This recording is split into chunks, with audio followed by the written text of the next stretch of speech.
The hazelnuts are now ready to be toasted. Sono bollenti queste qua. Ah sì, si sente proprio caldo, caldo, caldo.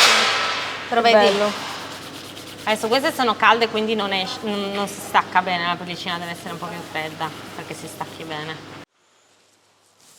The toasted hazelnuts then go in this other machine called la giostra, or the carousel, to remove the skin. Hazelnuts are then graded based on how much skin they have on. Francesca says pastry chefs favor the first grade because of its clean look, whereas the other grades are usually used for butters and spreads. These are two types of ground hazelnuts they use for some of their products, like cake mixes.